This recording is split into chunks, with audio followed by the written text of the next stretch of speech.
麦わらのルフィ、みんながお前さんを助けようとすんだね。あんた、一体どんな人だい？髪の色は？目の形は？どんな顔してんだい？目、閉じなきゃよかったな。優しい顔してんだろうね。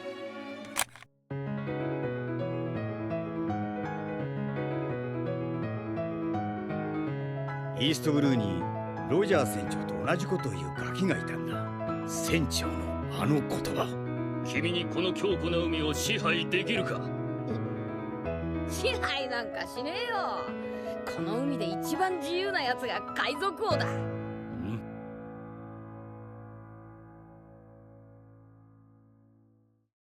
At its most surface level, Monkey D. Luffy is the captain of the Straw Hat Pirates, and the protagonist of Eiichiro Oda's One Piece. Luffy is, in every meaningful sense, the heartbeat of the most expansive fictional world ever committed to manga.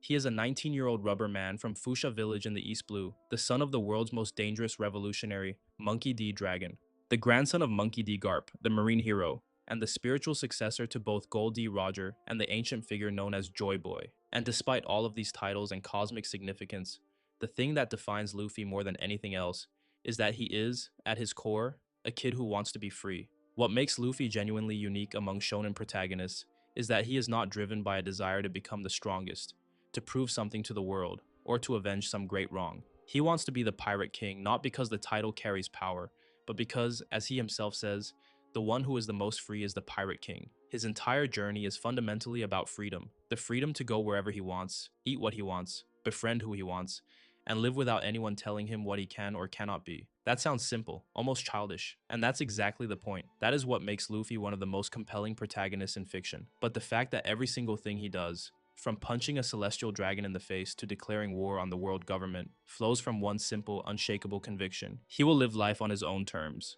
and he will extend that freedom to everyone he loves.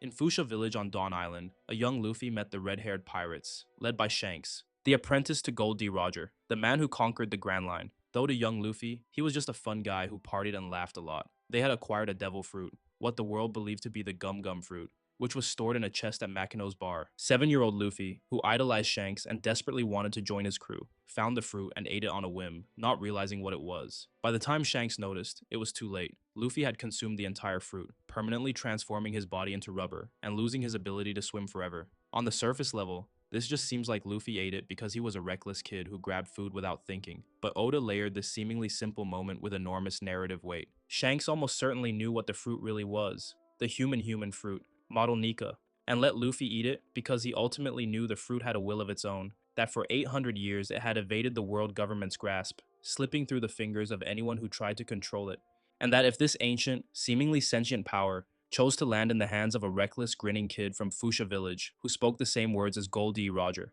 then maybe fate knew something Shanks' original plan didn't. Later, when a bandit threw Luffy into the sea and a Sea King threatened his life, Shanks sacrificed his arm to save him. That moment is the genesis of everything. Shanks saved Luffy's life and invested his entire belief in the next generation into this one reckless kid. As Shanks later told Whitebeard, "I wagered it on the New Age." The straw hat he placed on Luffy's head that day became a promise.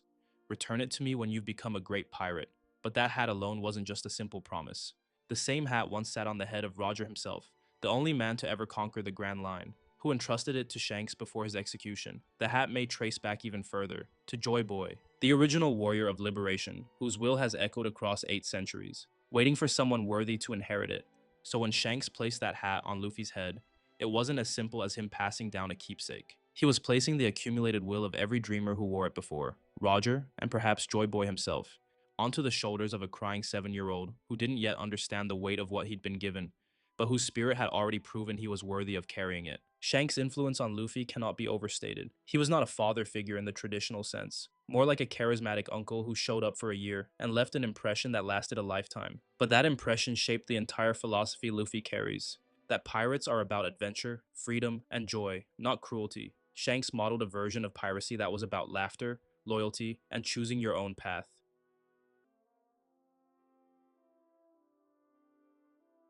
After being dumped by Garp with the mountain bandits, young Luffy met Ace, the son of the Pirate King, and Sabo, a runaway noble who rejected the cruelty of the aristocracy. These three, coming from wildly different backgrounds, forged a bond of sworn brotherhood by sharing cups of sake. Each had a dream. Sabo wanted to see the world and write about it. Ace wanted to prove his life was worth living, despite being the son of the most hated man in history. And Luffy said something that made them both laugh, his secret dream, which we will return to later.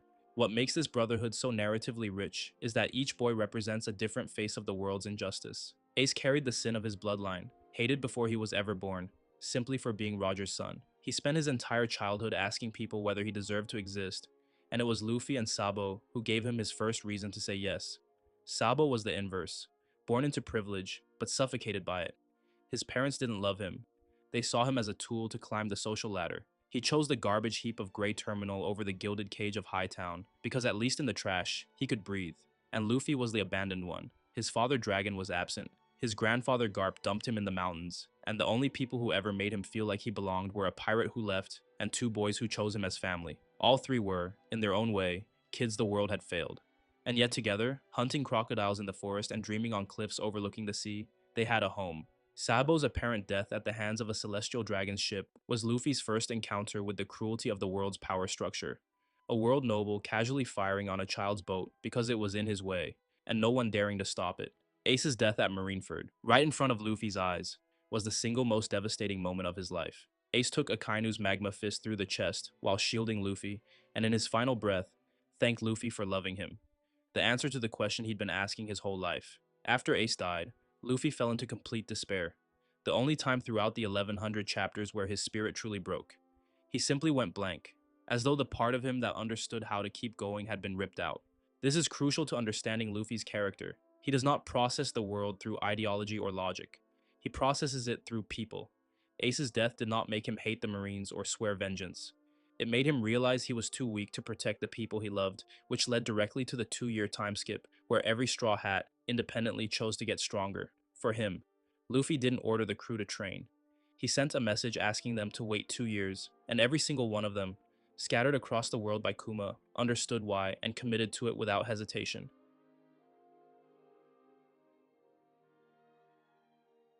Luffy is on the surface an idiot. He is impulsive, reckless, simple-minded, and has the attention span of a goldfish when meat is nearby. He has tried to recruit trees, zombies, and a unicorn into his crew. He once destroyed the crew's food supply because Nami wouldn't cook for free. But here's the thing about Luffy that Oda has spent over 1,000 chapters quietly proving. The stupidity is real, but it is also a kind of armor, not a deliberate one. Luffy is not playing dumb. He genuinely cannot remember names, cannot follow plans, and will always choose the most direct, destructive route through a problem. But that same refusal to process the world through logic, strategy, or social convention is exactly what allows him to see people more clearly than anyone else in the story. He has no chance at reading the room or situations, but he can read souls, and the difference between those two things is the entire foundation of his character.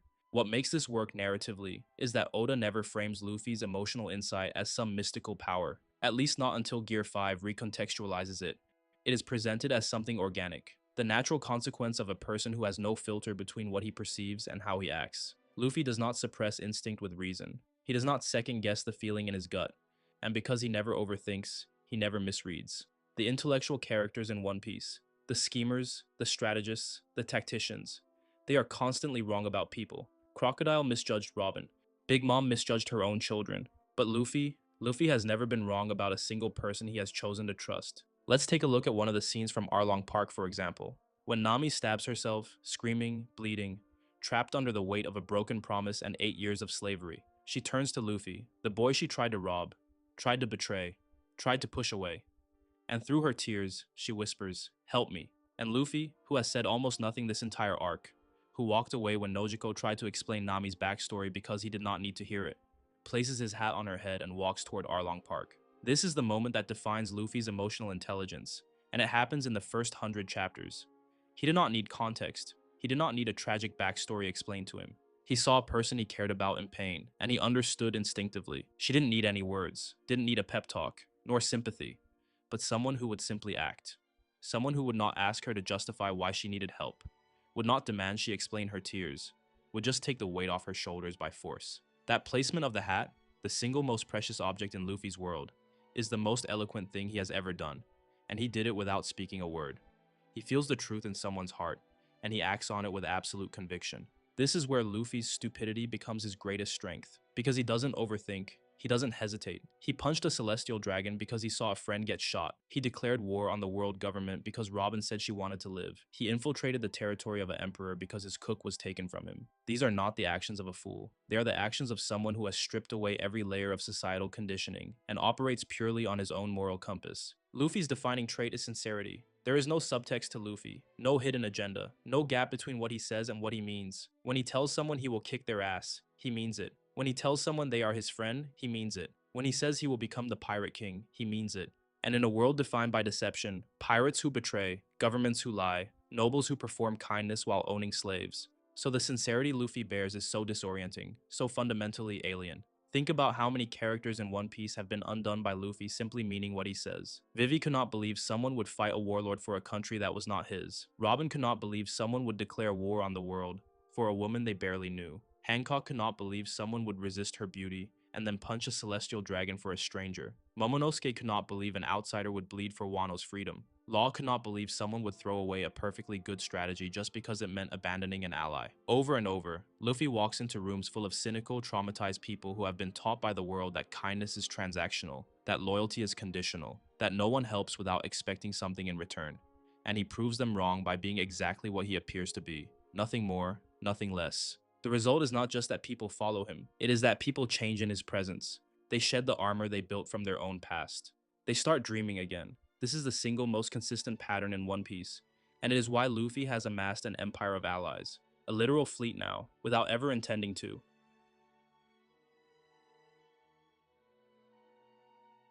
Luffy does not have a political philosophy. He is not a revolutionary like his father, Dragon. He does not want to dismantle the world government out of ideological opposition. He does not care about governments at all. The only thing he has ever cared about, from Fuchsia Village to Elbaf, is that no one should have the right to take another person's freedom. This distinction is critical, and it is what separates Luffy from every other freedom fighter in fiction. Dragon fights the system. Luffy simply ignores it. He moves through the world as if the power structures that terrify everyone else do not exist, because he has never internalized the idea that any institution has authority over him.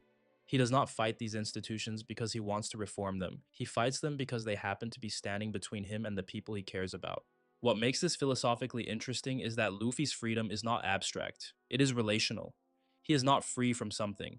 He is free for something. Free to eat what he wants, go where he wants, protect who he wants. His freedom is defined entirely by his connections to other people, which is why he never has to choose between liberty and loyalty. For Luffy, they are the same thing. This is the fundamental difference that separates him from every other freedom seeker in the One Piece world. Blackbeard wants freedom through conquest. He takes devil fruits, titles, territories, and each acquisition narrows someone else's world. Doflamingo wants freedom through domination, exercising control over Dressrosa's citizens through puppet strings, both literally and politically. Even Dragon pursues freedom as a revolutionary ideal, something to be achieved through systemic overthrow. I'll cover these two more in depth in a future video, but anyway, Luffy does none of this. His freedom is not an ideology to impose or a resource to hoard.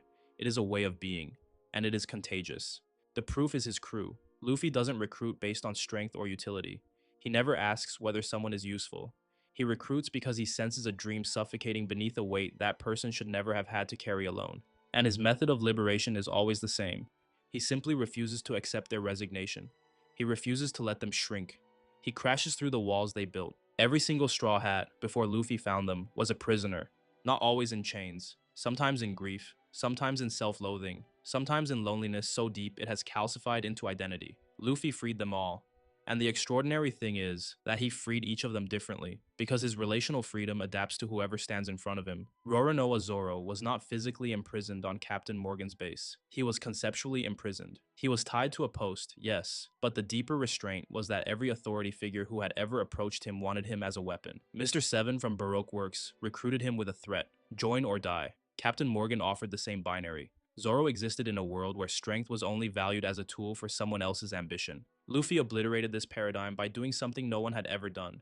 He freed Zoro without conditions. He didn't say, join me or I'll kill you. He said effectively, I'll untie you, and then you decide.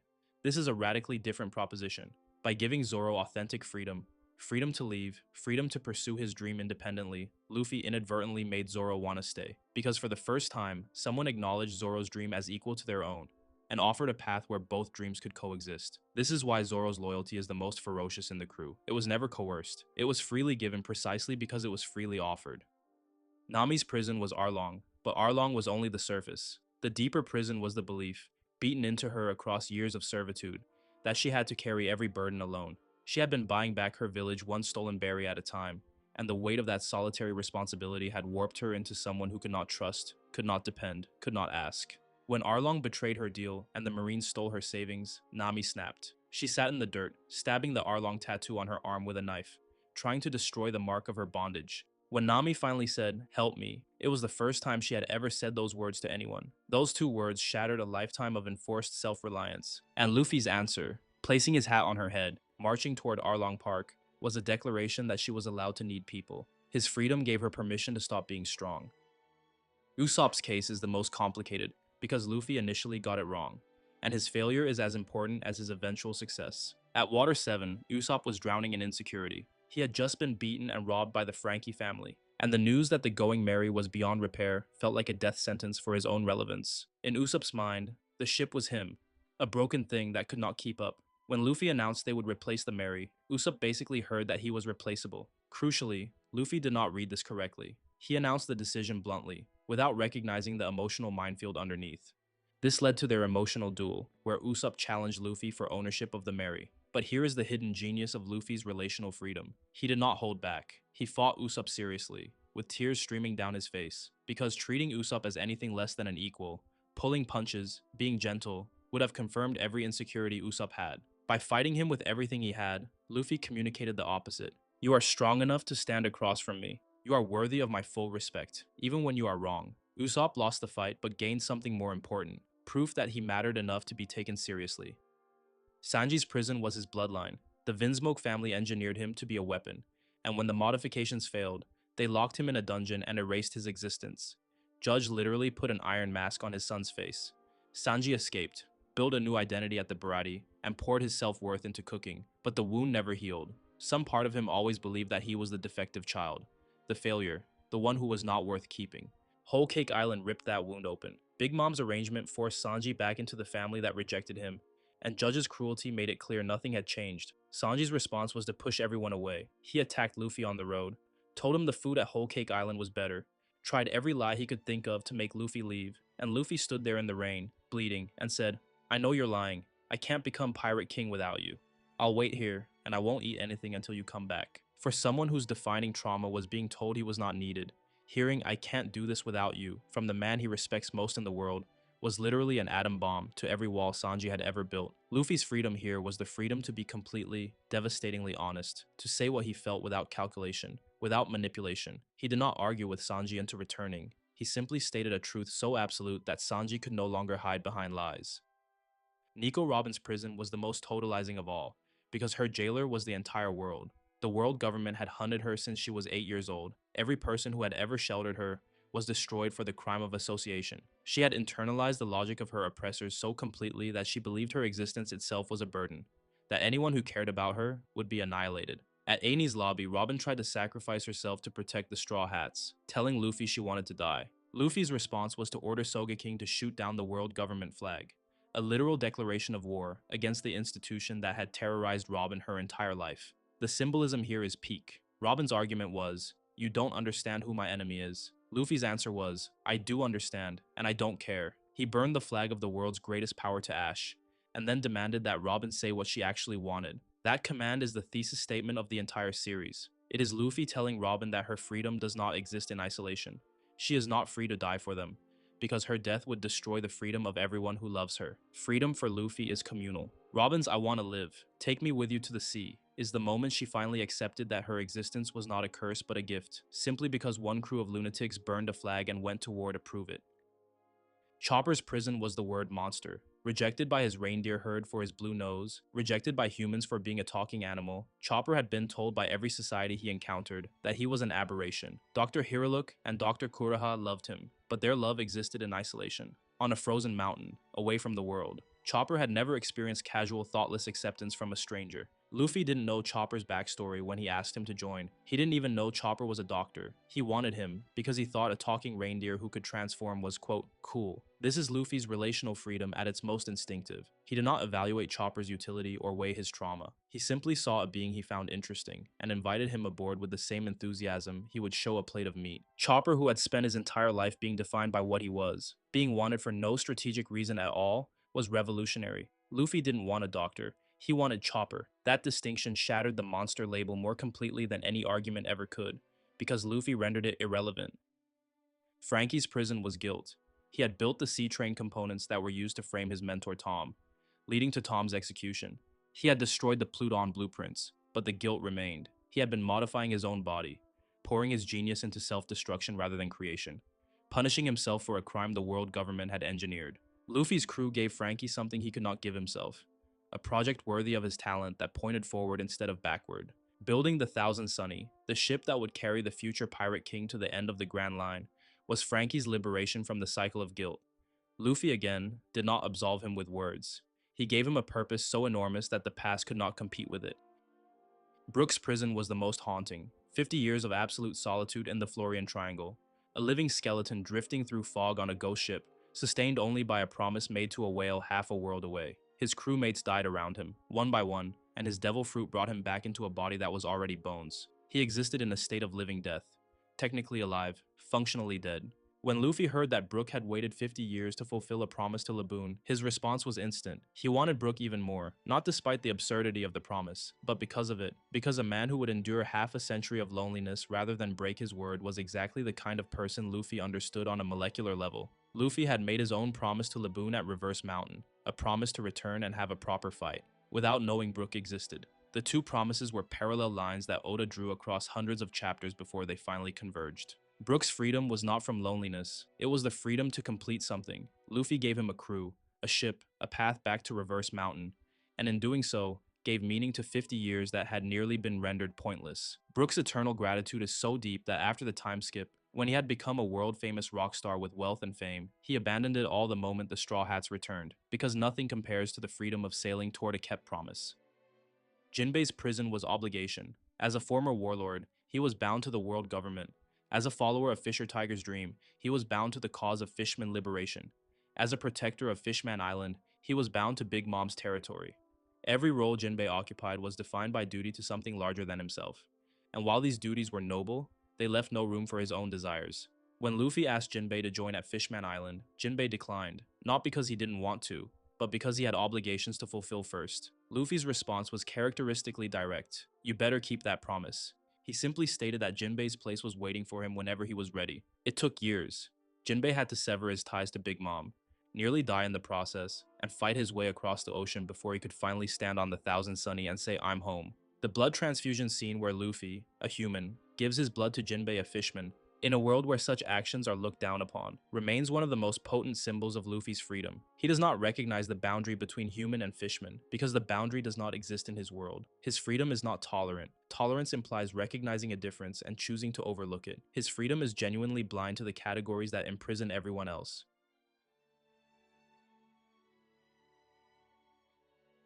What emerges across all 10 crew members is a pattern so consistent it becomes a thesis. Every Straw Hat was trapped in a prison that individual freedom could not unlock. In every case, the prison was internal. These were not chains that could be broken by willpower alone. They were beliefs about the self, about one's worth, about what one was allowed to want.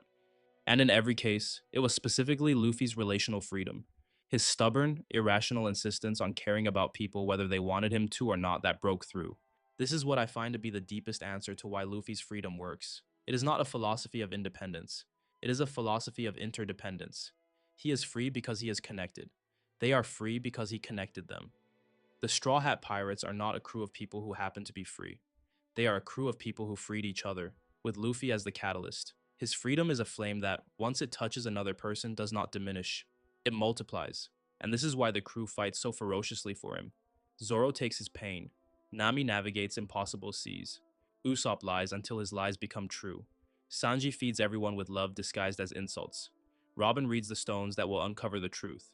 Chopper heals the wounds. Frankie builds the ship. Brook plays the music. Jinbei steers through the storm. Every Straw Hat's contribution to Luffy's dream is simultaneously the exercise of their own liberated self.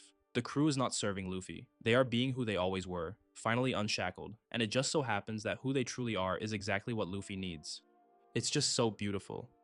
Every island Luffy visits, he liberates. Every person he befriends, he unchains from whatever was binding them. He does not do this on purpose. He does not have a liberation agenda. He is simply a person whose presence, whose sheer, overwhelming aliveness, makes it impossible for oppressive systems to maintain their grip. People near Luffy remember what it feels like to want things, to dream, to refuse. He is contagious.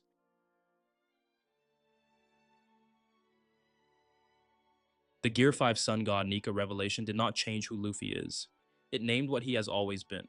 When Luffy's heart stops on the roof of Onigashima and then restarts to the rhythm of the drums of liberation, what awakens is not a new power. It is the full, unrestrained expression of everything Luffy has embodied since Chapter 1. Nika the Sun God was worshipped by slaves in antiquity as a warrior who would one day come to liberate the suffering and bring them smiles. The world government feared this power so much that they hid the fruit's true name for 800 years, disguising it as a simple paramecia, the gum gum fruit.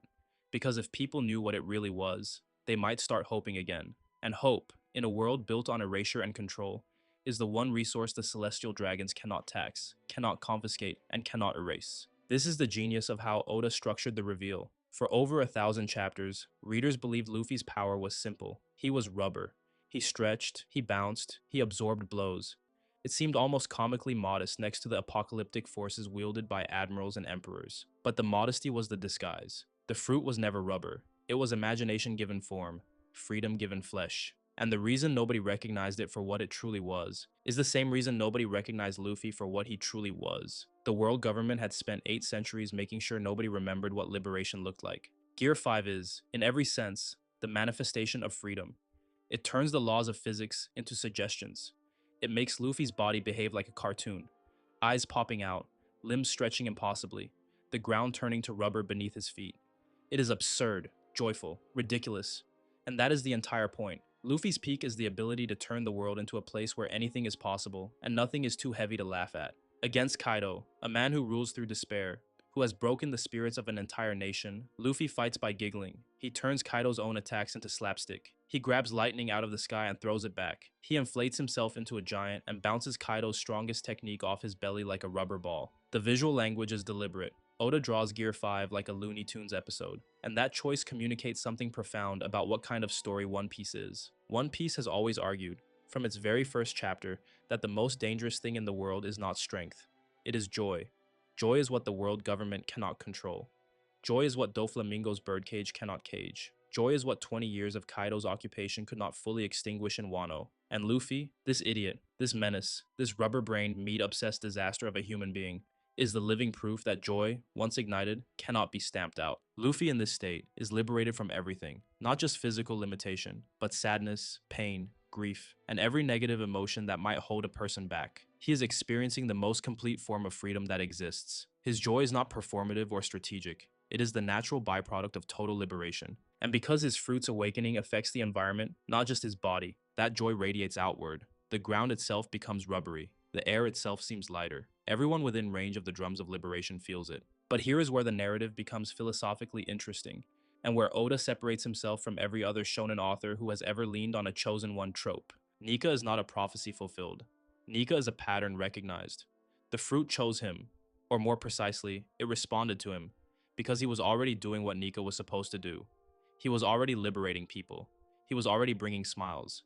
He was already moving through the world, like gravity did not apply to him. His first act as a pirate was to free Kobe from servitude. His instinct in every arc has been to find the person whose spirit is most crushed, and refuse to leave until they can laugh again. Gear 5 did not make Luffy the warrior of liberation. It revealed that he had been one all along. This distinction matters enormously because it means the story is not about destiny. It is about character. Luffy did not become free because the universe owed him something. He became free because he chose to live freely. And the universe, in the form of a mythical devil fruit that has been waiting 800 years for someone worthy, finally recognized the choice. The Gum Gum fruit had been consumed by others before Luffy. It passed through history without awakening, not because those previous users were weak, but because none of them lived with the kind of radical, uncompromising joy that Luffy carries as naturally as breathing. This reframes every fight Luffy has ever won. He did not defeat Crocodile because he was stronger. He defeated Crocodile because Crocodile had stopped believing anything was worth fighting for, and Luffy refused to stop. He did not defeat Doflamingo because his haki was superior. He defeated Doflamingo because Doflamingo's freedom was domination, the freedom to control, while Luffy's freedom was liberation, the freedom to connect. Every villain Luffy has toppled was, in some way, a person who had given up on the idea that the world could be different. Luffy beats them not with superior force, but with the sheer gravitational pull of someone who still believes the world can be joyful. Joy Boy is not a person. Joy Boy is a role, a mantle, a rhythm that beats through history whenever someone embodies the principle of liberation so completely that the world itself responds. We can see this and interpret it this way because when Zunisha, the ancient elephant who walked alongside Joy Boy 8 centuries ago, hears Luffy's heartbeat change on the rooftop of Onigashima, he says, "I can hear them, the drums of liberation." He does not say Luffy has become Joy Boy. He says Joy Boy has returned. The phrasing says everything. It implies continuity. This heartbeat, this rhythm, is the signature of Nika, and it has two functions in the narrative. First, it signals Luffy's awakening, but second, and more importantly, it signals to everyone else that liberation is coming. The people of Wano, launching their wish lanterns into the sky during the Fire Festival, unknowingly send their collective longing into the night at the exact moment Luffy's heart restarts. Whether this connection is literal or symbolic, the narrative treats it as causal. Their desire for freedom gave Luffy the strength to become freedom itself. It is not a one-directional power. It is a loop.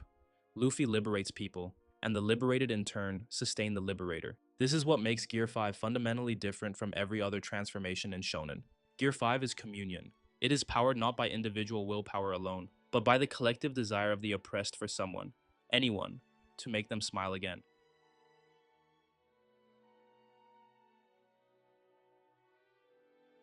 This is arguably the most tantalizing mystery in One Piece. The dream was first teased in chapter 506, when Rayleigh recalled Shanks mentioning a kid who said the exact same words as Roger. It appeared again in chapter 585, during Luffy's childhood with Ace and Sabo. Ace and Sabo react with amusement. A parallel scene in chapter 966 shows Roger telling Odin and Whitebeard the same thing, with the same amused reactions. In chapter 1000, Ace tells Yamato about Luffy's dream, and instead of laughing, Yamato cries, moved by the sheer scale and purity of it. In chapter 1060, Luffy finally tells his crew. Again, we don't hear it, but their reactions are telling. Some laugh, some smile, and the overall response is warmth and affection. It's something Luffy has wanted since childhood, something profoundly childish, something that made both Ace and Sabo laugh, something that echoes what Roger said word for word, and something that can only be accomplished by the king of the pirates. This is all speculation, but the theory that I do genuinely believe is that Luffy's dream is to throw the biggest party in the world, where everyone is free and invited. Think about it. Every single arc in One Piece ends with a banquet. Luffy's first instinct after liberating a country is to celebrate. He doesn't want to rule. He doesn't want to conquer. He wants to share a drink with everyone. The dream is childish enough to make Ace and Sabo laugh, grand enough to move Yamato to tears, and impossible enough that only the Pirate King could pull it off. Because to throw a party where everyone is free, you'd first have to free everyone. This dream is a perfect encapsulation of Luffy's character. It's not about him. It's about connection. It's about joy. It's about tearing down every wall and every chain and every hierarchy so that everyone, pirate, marine, fishman, giant, celestial dragon, can sit at the same table. Roger probably wanted the same thing but was born too early. Luffy will be the one to actually do it. What makes the secret dream narratively brilliant is that it recontextualizes everything. Becoming the Pirate King is not the destination, it's the vehicle. The One Piece itself and the title of king, these are all just steps on the way to whatever Roger and Luffy both envisioned. And the fact that Roger laughed when he found the treasure suggests that whatever is on Laugh Tale confirms the possibility of that dream.